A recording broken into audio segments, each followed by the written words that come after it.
Apa hukumnya orang berpuasa tapi berjualan untuk orang yang tidak berpuasa?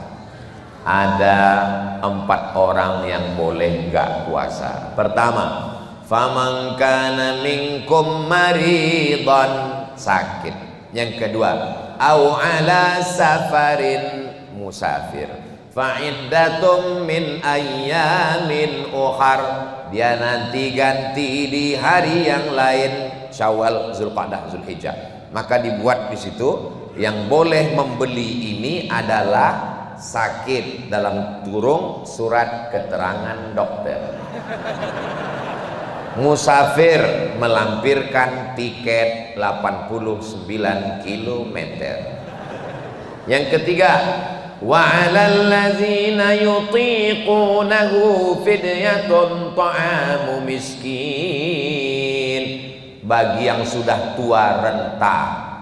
Bawah nomor 3, tua renta yang tidak perlu surat keterangan, cukup kami cek 60, 70. Yang keempat, ibu menyusukan atau mengandung anak. Jadi kalau dia jualan untuk orang yang boleh berpuasa ini, maka boleh, karena dia menyediakan makanan orang yang tidak mampu, di rumah sakit, ada pasien, pengantarnya, musafir. Tapi kalau itu hanya dijadikan hilah, berkilah, tipu muslihat, menipu, membohong, man ghasyana falaysa minna, siapa yang menipu, membohong, bukan umat Nabi Muhammad sallallahu alaihi wasallam. Kaum muslimin, para pedagang, tutup usahamu selama Ramadan, jam 5 sore jual untuk hanya berbuka puasa.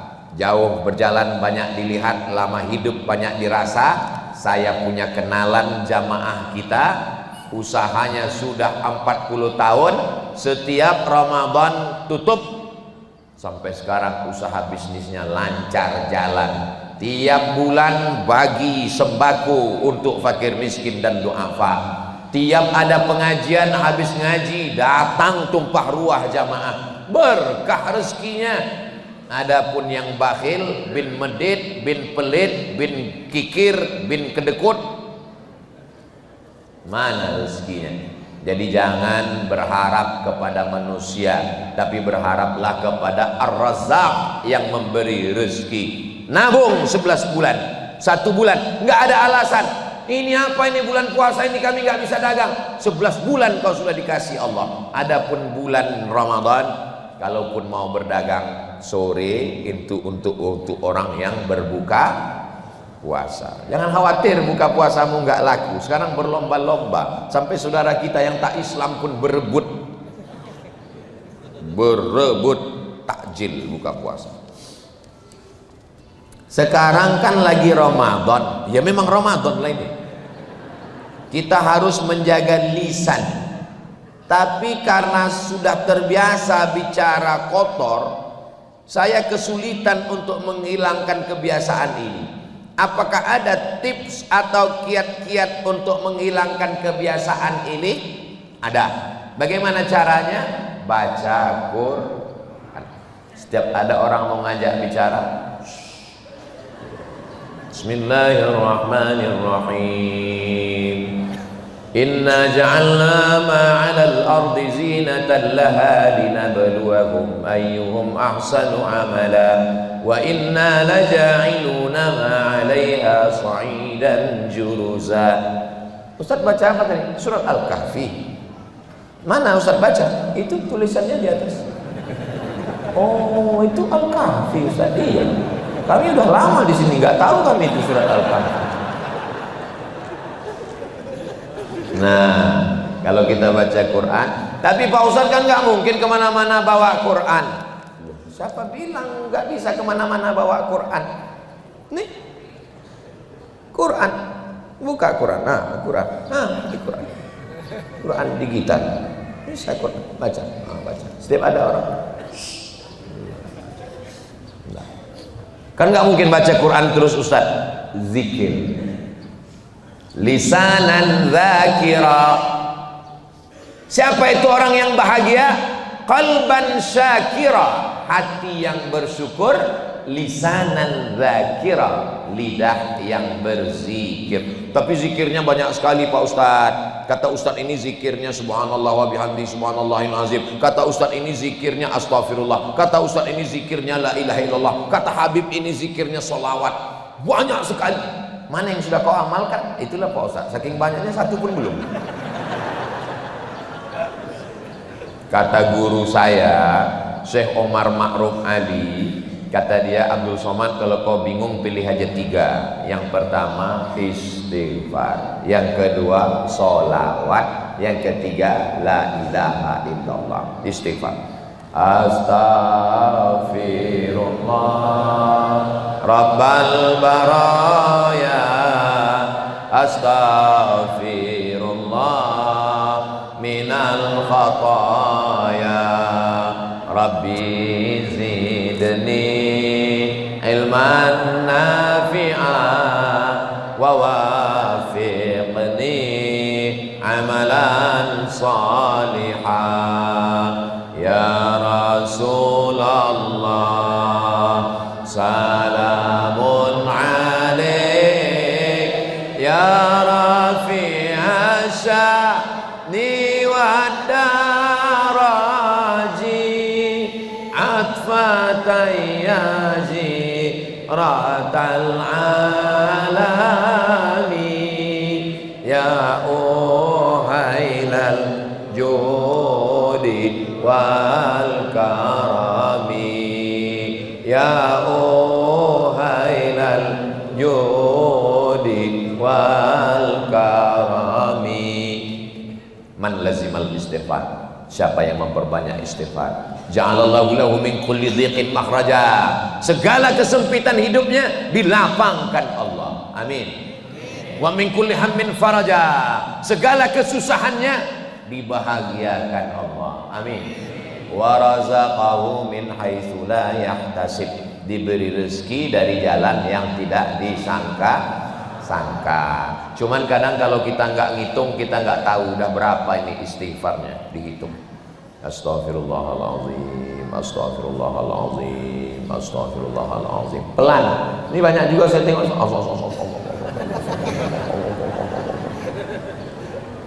Pergi umrah beli tasbih 100, kasih teman 99, tinggal 1 untuk mobil. Judulnya ketika mobil bertasbih. Mobilnya masuk surga, yang punya masuk neraka. Itu yang tasbih-tasbih di mobil-mobil itu copot, cabut. Habis dari sini nanti jam 17.45 segera ke situ ambil. Mobil cukup sudah kau bertasbih 12 hari. Sisanya sisakan untuk aku ya. 11 bulan 12 hari udah mobil itu bertasbih. Kita enggak pernah bertasbih. Astaghfirullahaladzim alladzi la ilaha illa huwal hayyul qayyum wa atubu ilaih. Astaghfirullahaladzim alladzi la ilaha illa huwal hayyul qayyum wa atubu ilaih. Datang orang ngajak bicara ayat orang, gimana kabarnya anak syanu, suami syanu, anak syanu, menantu syanu. Astaghfirullahaladzim alladzi la ilaha illa huwal hayyul qayyum wa atubu ilaih. Setelah itu solawat, apa pula somat. Jamaah ini menjelang berbuka ini nyari gara-gara aja nih. Solawat. Man lazimal istighfar, siapa yang memperbanyak solawat. Man sholla alayya solatan, siapa yang bersolawat kepadaku 1 kali, sallallahu alaihi biha asra, Allah balas 10 kebaikan. Amin. Wa huttat anu asyara sayiat, ditutupi, dihapuskan 10 kesalahan. Wa rufi'at lahu asyara darajat, dinaikkan 10 darajat tingkatan. Bersolawat. Allahumma salli ala Sayyidina Muhammad wa ala ali Sayyidina Muhammad. Allahumma salli ala Sayyidina Muhammad wa ala ali Sayyidina Muhammad. Allahumma salli ala Sayyidina Muhammad wa ala ali Sayyidina Muhammad. Allahumma salli ala Sayyidina Muhammad wa ala ali Sayyidina Muhammad. Allahumma salli ala. Kadang kalau kita banyak duduk dengan orang ngobrol-ngobrol, kita nggak punya teman, kita bingung sendiri.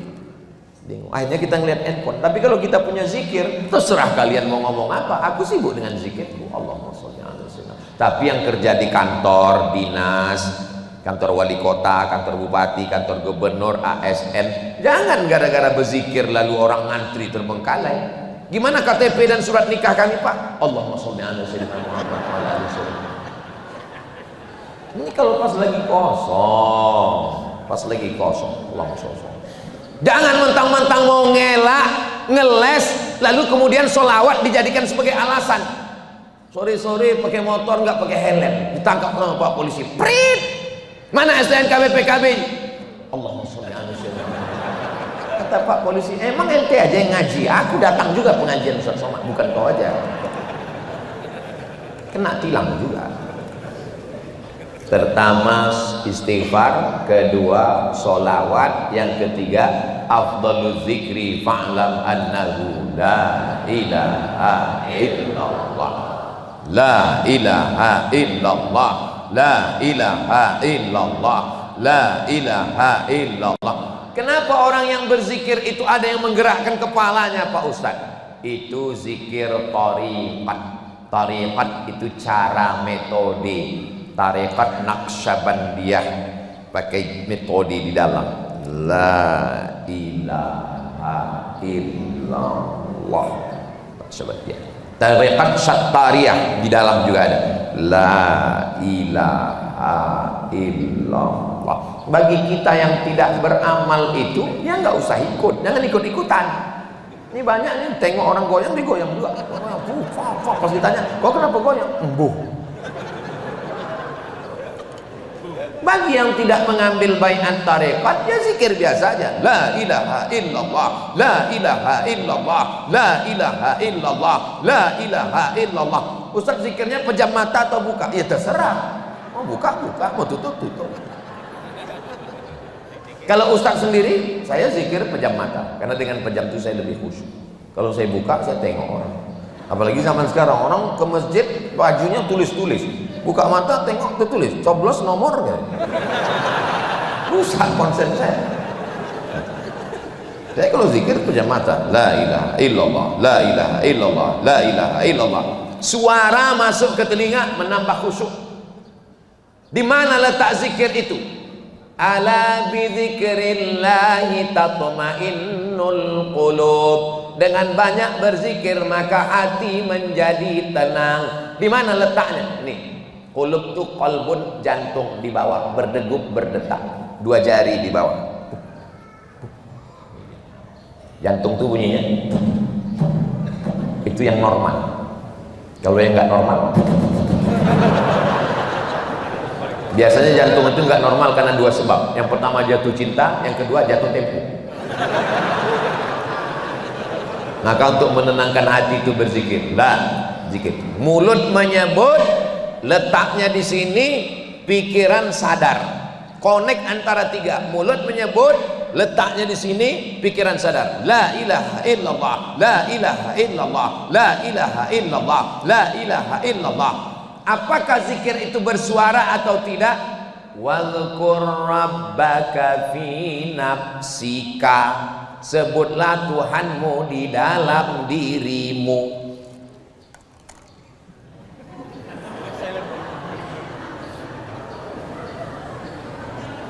Zikir itu di dalam, enggak keluar.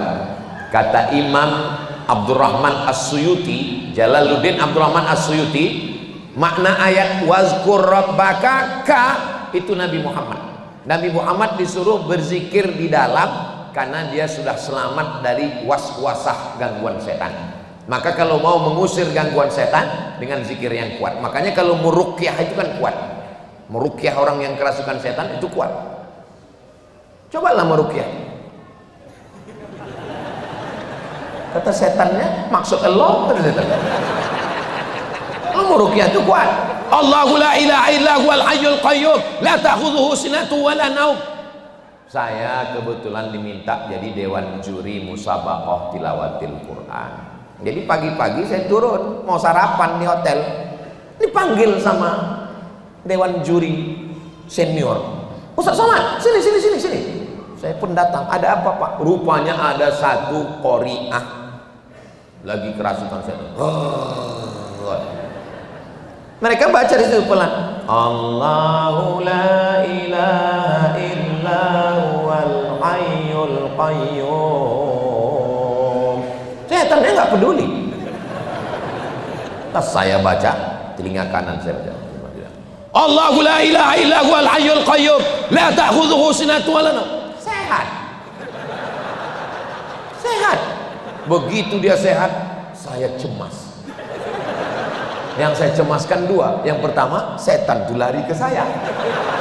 Yang kedua, anak gadis ini sehat, takutnya diserahkan ke saya. Itu sejak saya itu saya nggak mau rukyah. Itu. Jadi makna ayat wazkur rabbaka fi nafsika untuk Nabi Muhammad sallallahu alaihi wasallam, kata Imam Jalaluddin Abdurrahman As-Suyuti dalam kitab Al-Hawi lil Fatawi. Yang kedua, ayat itu setelah ayat sebelumnya. Apa bunyi ayat sebelumnya? Wa idza quri'al Qur'an, kalau ada orang baca Quran, fastami'u lahu, dengar baik-baik. Wa ansitu, diam. La'allakum turhamun, turun rahmat.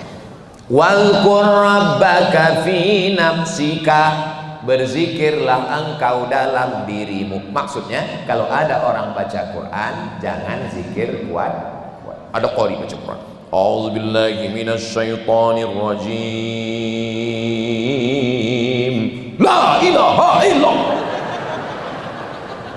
Dengar orang baca Quran, bismillahirrahmanirrahim, la ilaha illallah.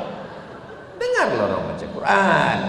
Tapi kalau tidak ada, tetap jaga makharijul huruf bunyi, karena di situ pintu masuk setan. Ini kadang terlalu kencang sampai nggak jelas lagi. Apa ini? Kata Syekh Muhammad Ali, paman dari ibu saya, masih keluarga kami, adik nenek saya.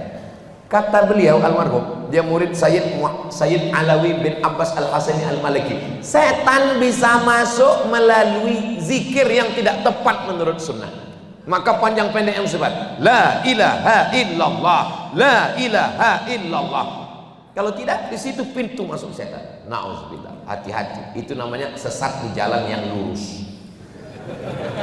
Nauzubillah, hati-hati, jangan terlalu jauh. Sejauh ini yang paling jauh. Kebetulan saya sedang ikhtiar mencari jodoh. Salah satu yang diutamakan. Jangan kemana-mana, kita lanjutkan setelah yang satu.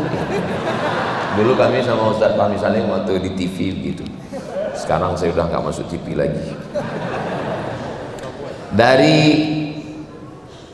yang harus diutamakan dari yang 4 itu Pak Ustadz, dari keturunannya, apakah saya boleh menikahi seorang wanita yang memiliki latar belakang keluarga yang tidak baik, tapi saya sangat mencintainya?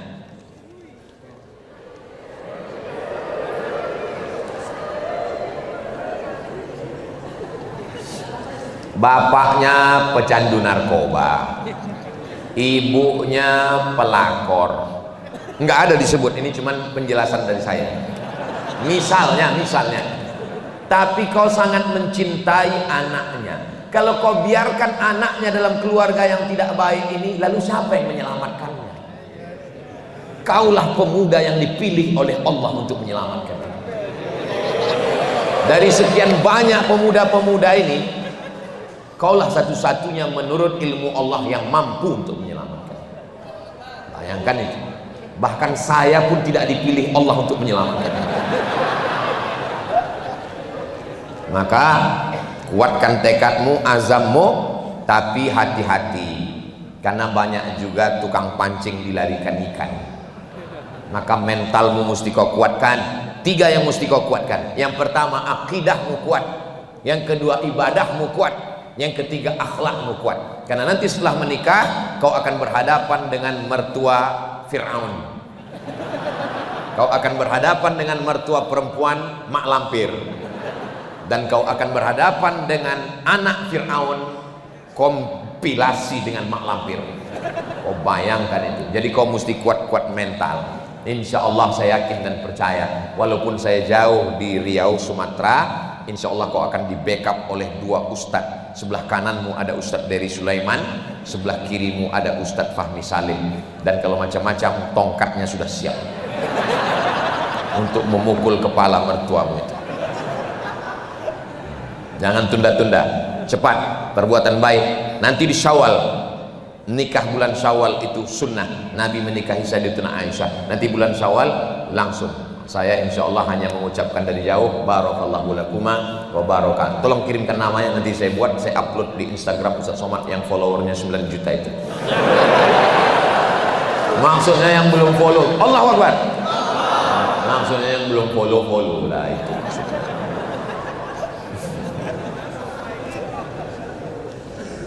Selama bulan suci Ramadan ini ada sebuah hadis yang kerap kali saya dengar. Man fariha bidukhuli Ramadan haramallahu jasadahu 'alan niran. Siapa yang senang menyambut datangnya bulan Ramadan, diharamkan Allah jasadnya masuk dalam api neraka. Ini adalah hadis yang di dalam kumpulan hadis palsu pun dia nggak ada, saking palsunya. Saking palsunya, di dalam buku-buku hadis palsu pun nggak ada. Sebagian orang ada mengatakan katanya ketemu di Durratun Nasihin. Kitab Durratun Nasihin hanya boleh dibaca oleh orang yang punya ilmu tentang hadis sahih, hasan, dhaif, palsu. Boleh kami beli kitab ini? Boleh. Yang sudah ditahqiq oleh siapa namanya Ustaz? Kayak Amal Lutfi Fathullah almarhum, Allahumma fillahu warhamhu. Itu disertasi S3 beliau. Jadi nanti kalau ketemu hadisnya dia akan sudah ditahqiq. Ini sahih, ini dhaif. Kata Hadratus Syekh Muhammad Hashim Asy'ari, pendiri Nahdlatul Ulama, beberapa hari lalu diposting di FB Ustadz Abdul Wahab Ahmad. Jangan membaca kitab Durratun Nasihin bagi yang tidak punya ilmu, yang tidak bisa membedakan mana hadis sahih, hasan, sahih, dan maudhu, karena dikhawatirkan terjerumus dalam hadis palsu. Sholat Isya tertinggal dan sholat tarawih juga tinggal beberapa rakaat. Maksudnya terlambat. Masuk ke masjid, orang sudah sholat tarawih, sedangkan ingin berjamaah. Yang dikerjakan dulu sholat Isya atau sholat tarawih? Sholat Isya. Orang yang langsung sholat tarawih enggak sholat Isya, maka tidak ada sholat tarawih sebelum sholat Isya. Sholat apa yang antara maghrib ke Isya? Sholat awabin. Tapi sholat awabin itu katanya inatar midul fisal, ketika panas terik. Itu hadis sahih. Hadis sahih sholat awabin inatar midul fisal, ketika anak onta tidak bisa menempelkan lambungnya ke lantai pasir panas, kira-kira jam 10, jam 11 menjelang zuhur. Itu sholat awabin, hadisnya sahih. Hadis sholat awabin yang dari maghrib ke Isya 6 rakaat, hadisnya dhaif. Tapi hadis dhaif pun boleh dipakai kalau cukup 5 syarat. 1, bukan masalah akidah. 2, bukan masalah dalil halal haram. 3, tidak ada periwayatnya yang kazab, pendusta. 4, masih bermaung di bawah hadis sahih. 5, fadail a'mal, motivasi beramal. Apa kata Imam Muhyiddin Abu Zakaria Yahya bin Syaraf An-Nawawi? Ajma'al ulama ijma' ala jawazil amal bil hadis dhaif. Ijma' ulama boleh beramal dengan hadis dhaif. Allahumma lakas sumtu dhaif. Dhahaba az-zama'u wa batallatil uruq wa thabatal ajru dhaif. Allahumma barik lana fima razaqtana dhaif. Jadi kalau cerita nggak boleh dhaif, terus yang doa makan yang sahih bismillah. Itu cuma yang sahih. Jadi kalau nanti lihat ada orang makan bismillah, 2 kemungkinan. Pertama, dia hanya berpegang pada sahih. Yang kedua, lapar kali dia.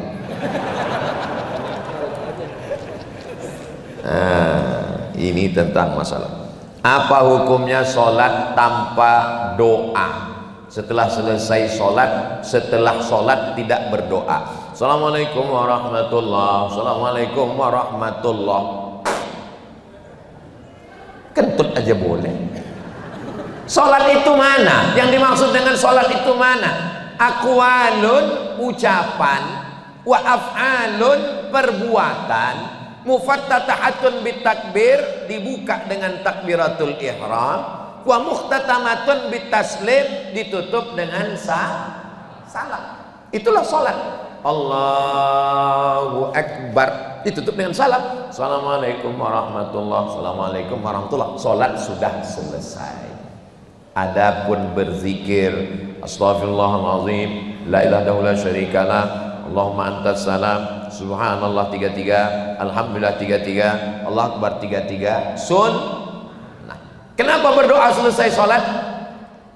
Doa yang paling afdal dua. Pertama, jaufil lail, tengah malam, tahajud. Bangun, makan sahur, jangan cuma bangun, sempatkan sholat tahajud. Yang kedua, duburis sholat. Duburis sholat maknanya dua menurut ulama. Pertama, duburis sholat sebelum salam. Fil alamina innaka hamidum majid. Sebelum salam tetap ada doa. Allahumma firli ma qaddamtu wa ma akhartu wa ma asrartu wa ma alantu wa ma asraftu wa ma anta a'lamu bi minni antal muqaddimu wa antal muakhiru la ilaha illa anta subhanaka inni kuntu minadh dhalimin. Allahumma inni a'udzubika min adzabi jahannam wa min adzabil qabri wa min fitnatil mahya wal mamat wa min syarri fitnatil masiihid dajjal. Yang kedua, Allahumma a'inni ala dzikrika wa syukrika wa husni ibadatik. Tambah doa-doa lain. Habis itu salam. Assalamualaikum warahmatullahi. Makna yang kedua, duburis shalah, selesai salam. Lihat penjelasan Imam Ibnu Hajar Al-Asqalani tentang beberapa dalil bahwa selesai salam pun makbul, mustajab berdoa. Bagaimana kalau doa itu dipimpin oleh imam? Ad-da'i wal mu'amminu fil ajri sawa. Yang berdoa dan yang mengaminkan pahalanya sama. Itu menunjukkan bahwa ada yang berdoa, ada yang mengaminkan. Dua, qad ujibat da'watukuma. Doa kalian berdua dikabulkan Allah. Doa kalian berdua. Siapa yang berdoa? Nabi Musa. Yang satu lagi siapa? Nabi Harun. Nabi Musa berdoa, Nabi Harun mengaminkan. Itu salah satu dalil ada yang berdoa, ada yang mengaminkan. Tiga, Nabi pernah mengucapkan amin, amin, amin. Siapa yang berdoa? Malaikat Jibril. Nabi Muhammad mengaminkan. Nabi mengaminkan doa sahabat. Amin, sabaqaka, kau sudah didahului oleh sahabat. Itu menunjukkan bahwa ada yang berdoa, ada yang mengaminkan. Hanya saja kalau kebetulan diminta orang untuk berdoa, tolong doanya jelas. Ini kadang banyak doa enggak jelas. Maut. Maut. Sesungguhnya ketika imam baca doa, dia sedang mendidik jamaah. Mungkin ada mu'alaf yang baru masuk Islam. Enggak Pak Ustadz, semuanya orang Islam. Memang udah lama Islam, tapi baru sekali inilah ke masjid. Ada anak-anak kecil yang sedang menghafal doa. Ketika nanti dia pulang ditanya sama emaknya, nah gimana doa imam tadi? Maut. Maut. Doa nggak usah panjang-panjang. Saya pernah acara nuzul Quran dengan Pak Wali Kota, setengah jam. Pertama jamaah semangat, begitu sebelumnya gini aja. Kalau ada orang berdoa tangannya di paha, itu artinya terserahlah ya Allah, mau kabul-kabul enggak. Saya kalau berdoa itu cuma 10 aja. Saya kalau berdoa 10. Allahumma inna nas'aluka salamatan fid din wa afiatan fil jasad wa ziyadatan fil ilmi wa barakatan fil rizqi wa taubatan qabla al maut wa rahmatan indal maut wa maghfiratan ba'dal maut. Allahumma hawwin alaina fi sakaratil maut wan najata minan nar wal 'afwa indal hisab. Untuk orang tua, Rabbana fil lana dzunubana wa liwalidayna warhamhuma kama rabbayana shaghira. Pamungkas dunia akhirat, Rabbana atina fid dunya hasanah wa fil akhirati hasanah wa qina adzabannar. Tutup dengan selawat. Wa sallallahu ala sayyidina Muhammad wa ala alihi washabihi wasallam walhamdulillahi rabbil alamin. Penting doa 10 ini dihafal, apalagi Bapak nanti pulang umroh. Pulang umroh di kantor diminta berikut ini, mari kita mintakan baca doa. Kan nggak mungkin ngaku batuk terus. Masa batuknya udah 2 tahun nggak sembuh-sembuh.